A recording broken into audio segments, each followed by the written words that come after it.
So I've been building this heavily modified Ultimate Fast Road C20XE Vauxhall Nova for the last few months. And it's pretty much done, but we still need to do 3 final things. So number 1, I've pulled the car on the lift and I'm going to give it a really good check over. So I'm going to start by doing the basics like check all the engine oil, coolant levels, make sure all that side of things look spot on, screen wash level. Then we're going to send the car up and just check all the bolts. Obviously, I've had a lot of components off this. So I just want to check suspension bolts, struts, all the ball joints, all that kind of stuff, just to make sure everything's tight, double check everything. So this is going to be a fast car, so we just want to make sure everything is spot on underneath and we've got no issues. One big problem I did find is the offside lights were out. Now, this is front and back, so it's clearly like a fuse issue or something along them lines. So I've pulled the fuse cover off and found a blown 10 amp fuse. Nice and easy. I probably did it when I pulled the clocks out. So never mind, put a new fuse in and now everything's working, all the lights are working. So that's pretty much ready for test. Right, now that's done, it's time to take it for MOT. So let's get it down there and see what happens. Now, Test sent the vehicle up, looked underneath, done everything he needs to do, and all that looks spot on, which is just as I imagined. I had no doubts about this car. Next up, brake rollers. Again, didn't really have any doubts. Obviously, I can't check this at home, but the car drove really well, so I assumed it'd be okay. Which is just what it was. All the brakes locked out as they should. Everything's perfect, bang on. I've also just made a quick throttle stop. Now, the Nova pedal has more travel than the throttle bodies have. So that basically means the pedal gets kind of like most of the way down. The cable and the throttle bodies are at the limit, but obviously the pedal wants to go further. So in theory, if you put enough pressure on, it could break the end of the cable. So what I've done, I've welded an 8mm nut on the side of the throttle pedal and put a little bolt with a rubber cap on the end, just so that's then adjustable. It's also got a locking nut, so you can set the throttle perfectly. So I've done it so there's just a little bit of slack still in the cable. And obviously this is a Nova cable that's been modified. It does have a spring in the end, so you do have that bit of security measure as well. But yeah, that should stop the cable from breaking or the end coming off or anything like that. It'll hopefully prevent any unnecessary breakdowns or anything like that too, and just make the car that bit more reliable.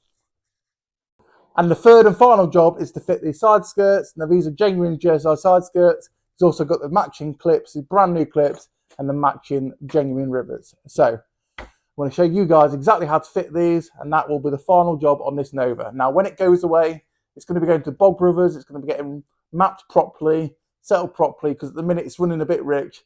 And if I'm honest, I don't really want to drive it because it's not running quite right. It's okay, but we want it to be bang on, get it tuned up perfectly before we show you any proper videos of it driving. It's also going to get all the GSI vinyls fitted and the bumpers painted white. So when it's done, it's going to be basically a really nice GSI rep with a very competitive engine. So, fitting the skirts. I haven't done this for about maybe 13 years or so. However, from memory, it's not that bad.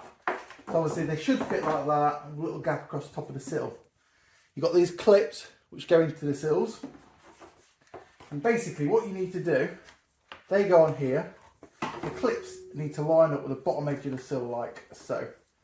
So just like that, and then rivet on.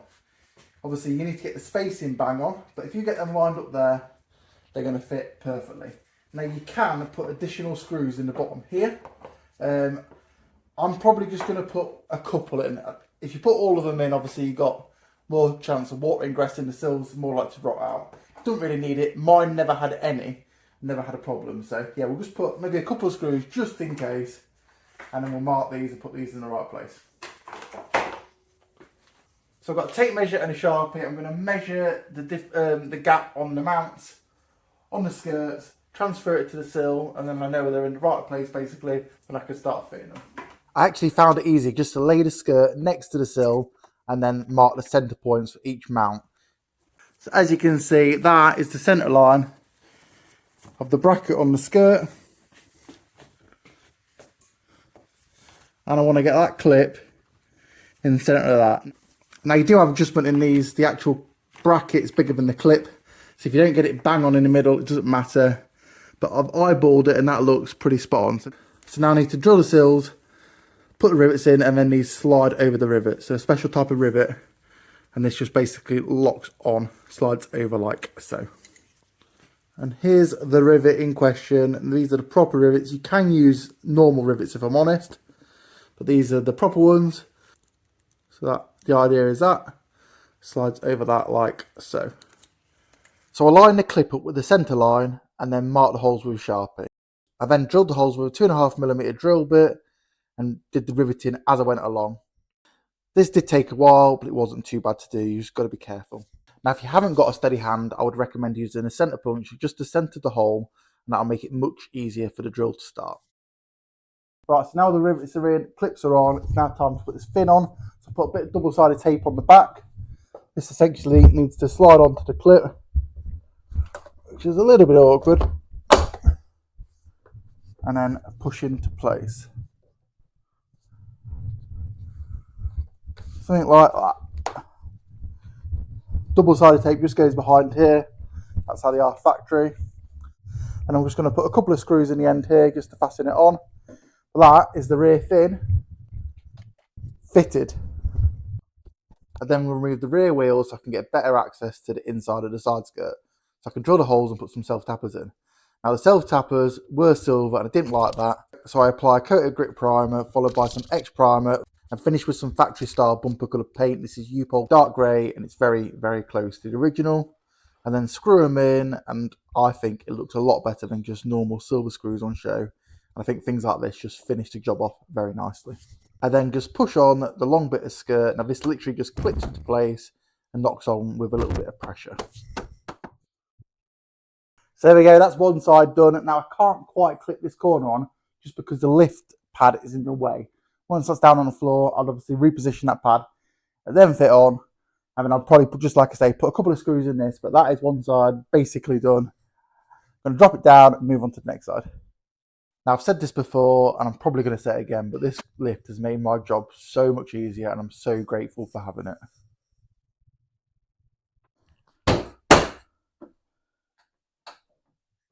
That's one side completely done now. I'm going to do the other side off camera because I don't think you guys really want to see that or need to see that. It's exactly the same process. Pretty simple, like I said. But I just wanted to say, don't the skirts make the car? I absolutely think they look stunning. I've always thought white GSIs look amazing. So once this is done and the full rep, yeah, it's going to look absolutely fantastic. Being such a clean car, I think Carl's going to be very happy with it. And I'm looking forward to seeing his face when he picks the car up. So that's it. We've come to the end of the project for me. He's going to go back to Carl now. He's going to get it tuned up on the rolling road. And he's going to get the GSI kit fitted and use it basically. I'm sorry I can't do any proper running videos. I just don't feel comfortable because it's not running well enough. As soon as it's tuned up, we'll hopefully get some videos over, guys. So you can see what it goes like. But I can assure you this is going to be a very capable car. I'm so thrilled with how well this has come out. I hope you guys have enjoyed the series. I've got plenty more projects lined up. So if you like this kind of content, support the channel by hitting the subscribe button and leaving a comment below. Stay tuned for more, guys. See you very, very soon. Bye-bye.